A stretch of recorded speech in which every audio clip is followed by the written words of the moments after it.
हरे कृष्णा। आज मैं आपको एक पंजाब के दर्जी की सत्य घटना सुनाती हूँ। पंजाब के पास एक छोटे से गांव से ये कहानी है। पंजाब के पास एक गांव है, मुजफ्फरनगर की बात है। वहाँ एक दर्जी रहता था जिसका नाम रामदास था। आसपास के जमींदारों के कपड़े सिलकर वह अपना और अपने परिवार का गुजारा किया करता था। आज रामदास सीधा व सच्चा भगत था। उसके मन में कोई भी छल कपट वाली बात नहीं थी। उसका साधन था भगवान नाम और कीर्तन करना।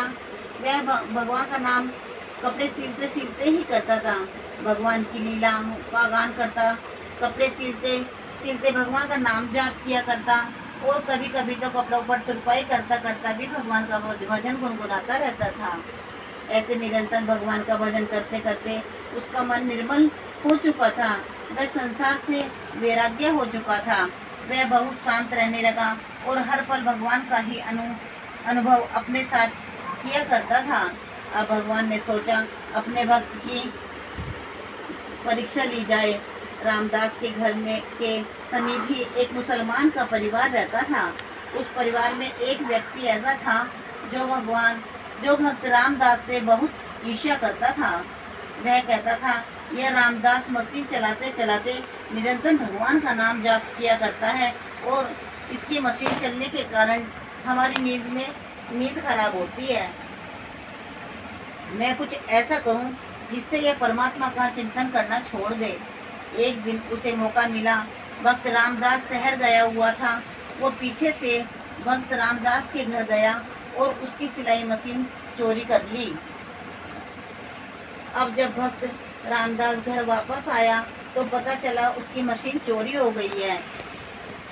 वो बहुत दुखी हुआ और सोचने लगा भगवान की मर्जी ऐसी ही होगी। उसने थोड़ा दुखी हुआ, फिर शांत हो गया। भक्त ऐसे ही होते हैं, दुख में भी हमेशा संतुष्ट और सुख में भी हमेशा संतुष्ट रहते हैं। भक्त रामदास ने पुलिस में भी सूचना नहीं दी। अब भगवान का चिंतन करने लगा। करते करते कुछ समय ऐसे व्यतीत होने लगा और सोचने लगा, अब मेरे परिवार का क्या होगा। भगवान सोचने लगे, मेरा भक्त रामदास अपने परिवार का और अपना गुजारा अब कैसे करेगा, क्या होगा इसके परिवार का। ऐसा ही होता रहा तो वे पहले भगवान का चिंतन करते और फिर भगवान हमारी चिंता करते हैं। भगवान ने ऐसी लीला करी, जिस व्यक्ति ने चोरी की थी उसके हाथ में एक बहुत बड़ा फोड़ा निकल आया।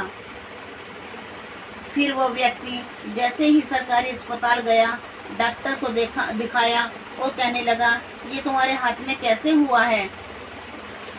मुसलमान वाला व्यक्ति कहने लगा कि मैं तो रात में ठीक ठाक सोया था, मुझे नहीं पता चला कि ये कैसे हो गया। सुबह देखा तो मेरे हाथ में बहुत बड़ा फोड़ा निकल आया था। डॉक्टर बहुत समझदार था। उसने दवाई वगैरह लिखी और पट्टी करी तो थोड़े दिनों बाद उसके फोड़े में आराम होने लगा। अभी वह पूरी तरह से ठीक ही नहीं हुआ था कि उसके दूसरे हाथ में भी उससे भी बड़ा फोड़ा निकल आया।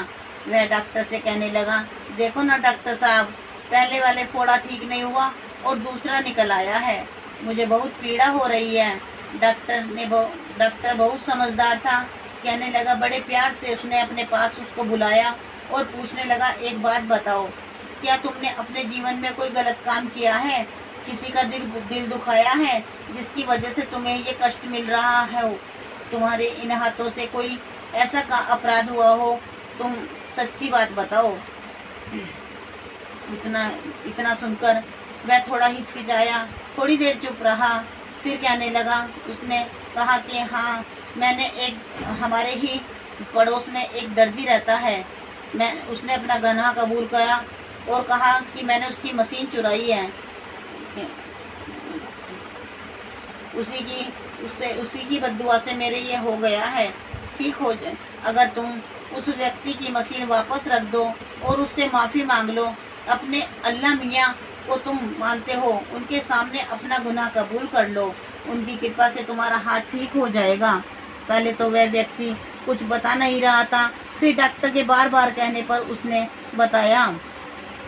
तो वह एक दिन मौका देखकर कि आज दर्जी घर पर नहीं है, उसने उस भक्त की मशीन उसके घर पर रख दी और वो अपने घर तक भी नहीं आया था दोस्तों कि उसका हाथ का फोड़ा बिल्कुल ठीक हो गया। मशीन चोरी करने जैसे ही रामदास अपने घर आया, उसने देखा चोरी की हुई मशीन उसके ही घर पर रखी हुई है, तो वह बहुत खुश हुआ। जल्दी से वह मशीन पे अपना कार्य करने लगा।